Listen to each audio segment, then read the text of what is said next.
नफ्स किसी शख्स की महफूज नहीं, अब तो अपने ही निगहबानों से डर लगता है। डंके की चोट पे जालिम को बुरा कहता हूँ, मुझे सूली से न जिंदानों से डर लगता है। मोहतरम चेयरमैन साहब, मैं आज इन लोगों की तरफ से बोल रहा हूँ जो दिखते तो हैं, जिनके बारे में बात तो होती है मगर उनकी कोई नहीं सुनता। मैं उनके बारे में बोल रहा हूँ जिनके बारे में वज़ीर आज़म मोदी ने कहा था कि घुसपैठी है। मैं उन बेटियों और माओं के बारे में कह रहा हूँ जिनके बारे में मोदी ने कहा कि ज़्यादा बच्चे पैदा करते। मैं उन मासूम नौजवानों के बारे में कह रहा हूँ जिनको मॉब लिंचिंग के ज़रिए मारा जा रहा है। मैं उन बेज़ुबान माँ और बाप के बारे में बोल रहा हूँ जिनकी औलाद आज इस हुकूमत के गलत कानून के चक्कर में जेलों में सड़ रहे हैं। सर, मैं दस्तूर जब इस ऐवान में बन रहा था, संविधान बन रहा था, तो उस वक्त अलहदा वोटर लिस्ट और इंतखाबी रिजर्वेशन की बात आई तो उस वक्त के हमारे फाउंडिंग फादर्स ने, हमारे बुजुर्गों ने, दोनों समुदाय के हिंदू और मुसलमानों ने फैसला किया कि हम इस पर राज़ी नहीं होंगे। बल्कि उन्होंने क्या कहा था हमारे फाउंडिंग फादर्स ने, उन्होंने मुखालिफत की थी अलहदा वोटर लिस्ट की और इंतखाबी रिजर्वेशन की। उन्होंने कहा था, I quote sir, it is the duty of majority community to ensure that minorities are elected in the representative numbers. BJP मुसलमानों की नफरत पर जीतती है और मुसलमानों के नाम निहाद मसीहा मुसलमानों के 90% ज़्यादा वोट हासिल करते हैं, मगर फिर भी इस ऐवान के दरवाजे नहीं खुलते मुसलमानों के लिए और सिर्फ 4% मुसलमान जीत कर आते हैं। सर, संविधान सिर्फ एक किताब नहीं है जिसे चूमा जाए, संविधान एक किताब नहीं है जिसे दिखाया जाए, संविधान एक सिंबल भी है, मगर संविधान एक हमारे बुजुर्गों के ख्वाबों की किताब है। हमारे जमहूरियत को हमारे बुजुर्गों ने इस तरह समझा, हमारे फाउंडिंग फादर्स ने इस तरह जमहूरियत को समझा कि इसमें हर समुदाय और मजहब और समाज के मानने वाले लोगों की राय को शामिल किया जाएगा इस मुल्क को चलाने के लिए। मगर इस ऐवान में सिर्फ 4% मुसलमान जीत कर आते हैं। मैं संविधान से जो मोहब्बत के दावे करते हैं उनसे कहूँगा कि कभी उठाकर पढ़ो कॉन्स्टिट्यूएंट असेंबली डिबेट्स में कि नेहरू ने, H.C. मुखर्जी ने, सरदार हुकुम सिंह ने माइनॉरिटीज़ के बारे में क्या कहा था। सर, वतन अजीज़ का मुस्तकबिल कैसा होगा जब बीजेपी मुझे गायब करना चाहती है और दीगर हिज़्ब इख्तिलाफ की पार्टियां के लिए मेरा वजूद सिर्फ वोट डालना और अपनी खबर में जाकर सो जाना है। इसीलिए आप देखते हैं कि समाजी इंसाफ है सर कि 4% मुसलमान जीत कर आते हैं। सर, इस ऐवान में ओबीसी समाज के एमपी अब अपर कास्ट के एमपी के बराबर हो चुके हैं। ओबीसी समाज के एमपी अब अपर कास्ट एमपी के बराबर हो चुके हैं और 14% मुसलमान सिर्फ 4% जीत कर आते हैं। CSDS का डेटा ये बताता है कि इस मुल्क में जो वोट बैंक है, जो एक मुश्त वोट डालता है, वो अपर कास्ट का है।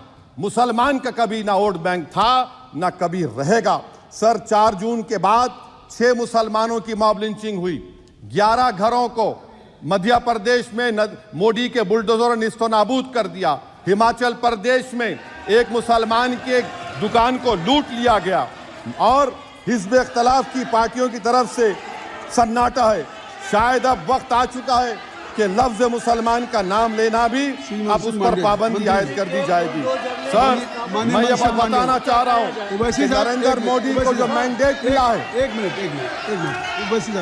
आप लोग बैठ जाएं, कृपया आप लोग बैठ जाएं। श्री मनसुख मांडविया जी, आप लोग बैठ जाएं, कृपया माननीय सदस्य बैठ जाएं। श्री मनसुख मांडविया जी, मनसुख मांडविया जी, कृपया आप लोग बैठ जाएं।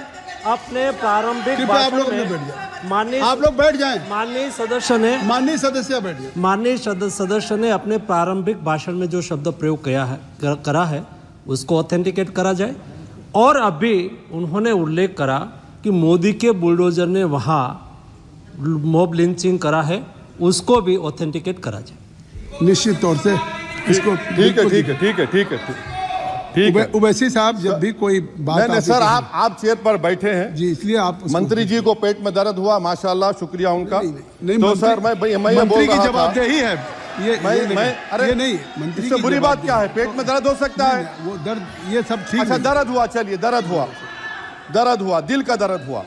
तो सर, जो नरेंद्र मोदी को मैंडेट मिला है वो सिर्फ और सिर्फ मुसलमानों की नफरत पर हिंदुत्व की वजह से मिला है।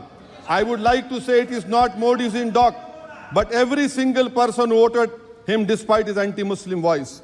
And I would like to tell the opposition parties, this is not a moral victory for you. This is a victory of majoritarianism.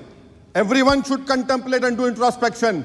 Why is it that the OBCs and the upper caste are getting their due representation? Why are the Muslims not getting? Are we here only to vote for you and not to get elected? If that is the case, please tell us that we are only here to vote for you. Sir, आज भारत के आधे नौजवान बेरोजगार हैं और रोजगार की तालाश, बेरोजगारी का आलम यह है सर कि मोदी सरकार के 5 साल में 75 लाख एस्पिरेंट्स की जिंदगी बर्बाद हो गई, 6 पेपर लीक हुआ। बेरोजगारी का आलम यह है सर कि रशिया जा रहे हैं, वहां जाकर अपनी जानों को दे रहे हैं। बेरोजगारी का आलम यह है कि नरेंद्र मोदी रोजगार का कैंप चलाती है नौजवानों के लिए कि तुम इजराइल में जाकर काम करो, उनको कैनन फॉडर बना रही है ताकि फलस्तीनियों की जायदादों को हड़प कर सके। ये भी कंक्लूड करें। अरे सर मेरा टाइम है, कहाँ टाइम है सर? आप ये टाइम ले लिए मेरा सर, मैं 2 मिनट दीजिए। ये विश्वगुरु की पॉलिसी है। इजराइल को 27 टन हथियार जा रहा है। 9 मिलियन भारत के लोग गल्फ में काम करते हैं, क्या असर पड़ेगा? 47,000 इजरायली फलस्तीनी मार चुके हैं। क्या है हमारी पॉलिसी सर? क्यों हथियार दे रहे हैं सर? नस्लकशी हो रही है। सदर जमहूरिया के खुतबे में राष्ट्रपति के सर, मैं उसी पे बोल रहा हूं सर, उसमें लिखा हुआ है फॉरेन पॉलिसी के ऊपर, आप पैराग्राफ नंबर 25 देख लीजिए। सदर जमहूरिया में सैचुरेशन अप्रोच है। क्यों नहीं मोदी सरकार माइनॉरिटीज को तीनों स्कॉलरशिप को डिमांड करती है सर? उसका आपने बजट कम कर दिया सर। बनारस का बुनकर 18 महीने से मंडी का शिकार है, सूरत और बेंगलुरु जा रहा है सर। आखिरी बात कंक्लूड कर रहा हूं, आखिरी बात सर, पनून केस में निखिल गुप्ता, मोदी ने कहा था कि हमने घर में घुसकर मारा, तो निखिल गुप्ता को किसने ऑर्डर दिया था पनून को मारने का? अगर नहीं दिया तो उसको बचाइए, और अगर दिया नहीं तो फिर उस पर पीएमएलए क्यों नहीं लगाकर? सर समाप्त करो। कमेटी बनाई आपने, उसका क्या हुआ?